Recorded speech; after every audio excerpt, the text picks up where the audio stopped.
Mobile নতুন হয়ে কি করবি? ল'ৰা ছোৱালী ডাঙৰ যে পঢ়াত কিমান টকা পইচা এইটো আজি একটা এডমিশ্যন কৰি আহিলোঁ। Hello guys, 130 টকা।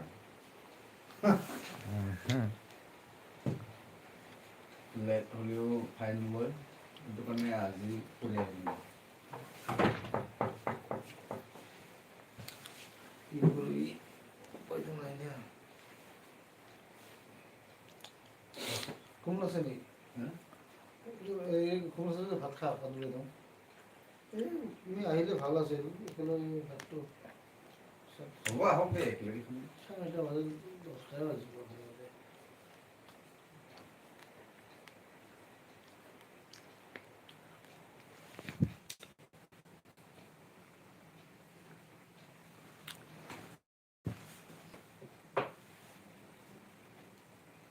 কালিবাৰ কি হয়? আজি আৰু দুখী কৰি আৰু ঘুমাম আৰু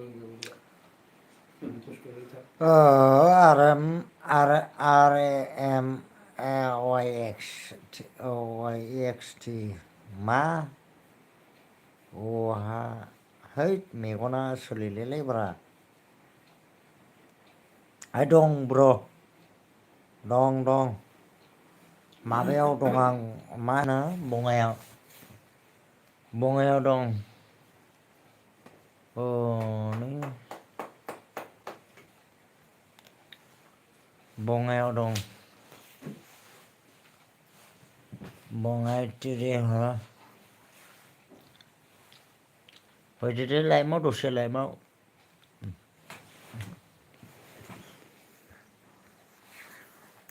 फैबाय नायसायबा खबाइना नायनि महाय दंदों महाय दं मा एम एरा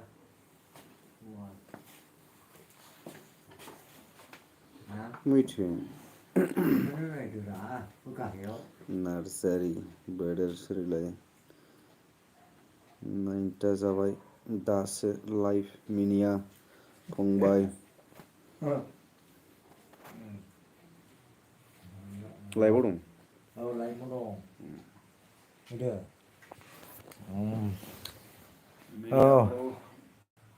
औ 9टायावसो आङो लाइभआव फैनाय जाबाय बङाइयाव दङ एसे मोनदा मोनदि जादों सांग्रेमा फंबाय दान खोमसिना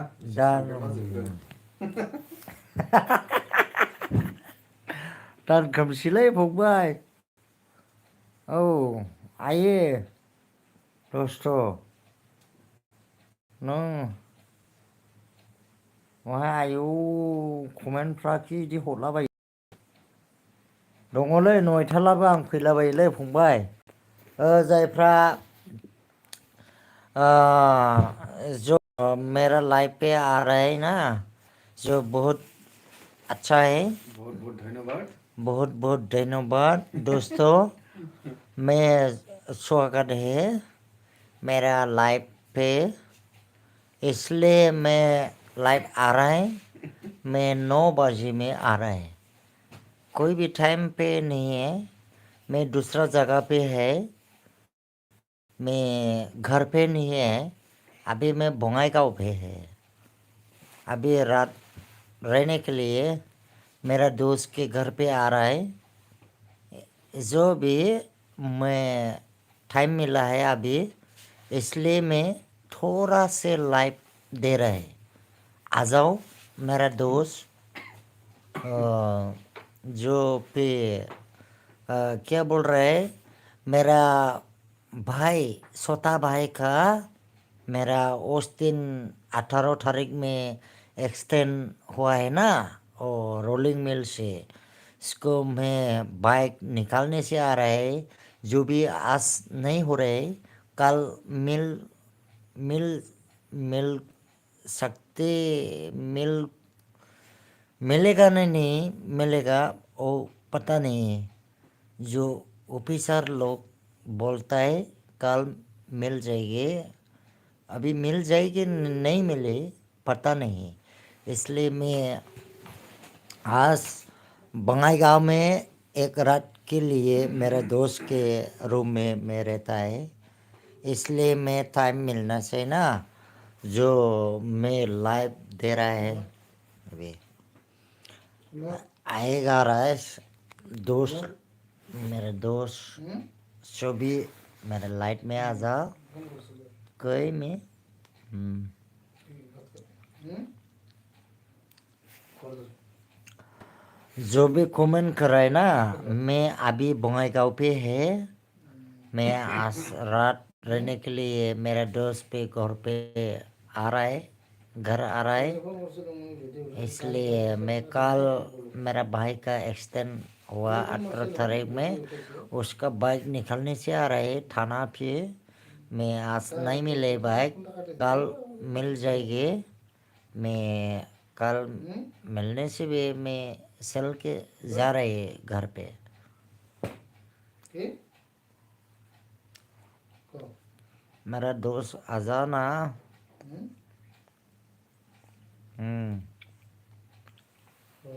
क्या बोल रहा है? नर्सरी हेलो नर्सरी बोर पुनः बोले मैं आ रहा है ना। की हाँ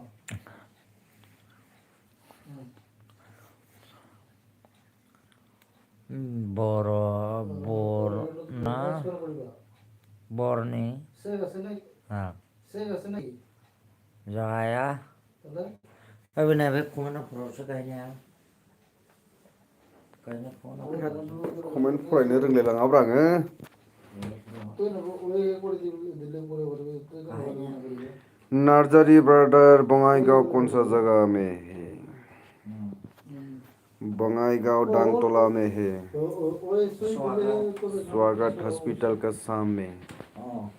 कोई आएगा तो यहाँ पर मिल सकता है कि नहीं?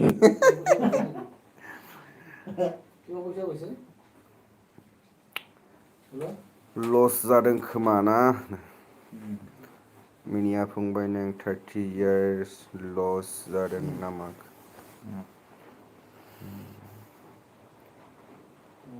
आं वाट्सएपआव हरबाय रेडि हराखैनो माथो मा बुस्थु बिलाय मा हरदों ओइ फंबाय मा वाट्सएपआव हरदों खोन्थाहरफिनलाय फंबाय मा वाट्सएपआव हरदों आं नायनो एसे खेल गैयालै क्या हुआ दारू पिया क्या? नहीं नहीं दारू नहीं पिया मैं स्टाइल में ऐसे है भैया कभी कभी ऐसे फैशन कर लेता है। हाँ मैं दारू नहीं पीला है मेरा पूरा मैं दिमाग में पूरा ऐसी इसी तरह से मैं पूरा दिमाग टेंशन हो रहा है ना इसलिए बात किया दारू पिया जैसा है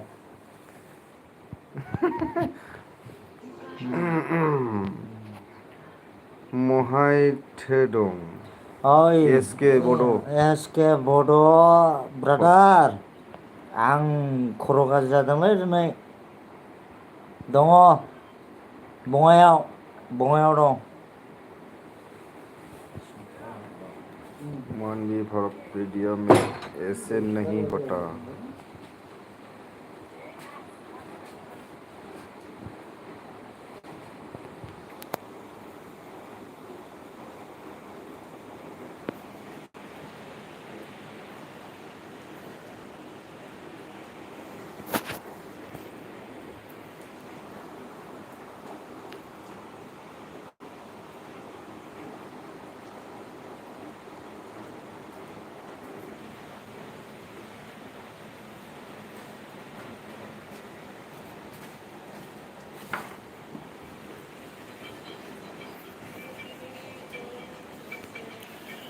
हाँ आ जाओ भैया दोस्तों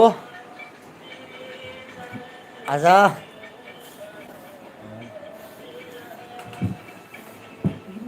ओए हम सो रहे हैं ना जल्दी आ जाओ हाँ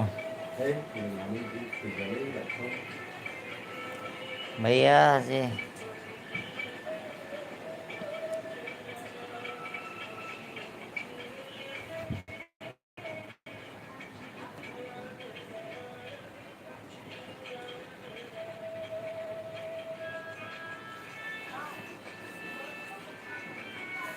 देखो फिर मंसूर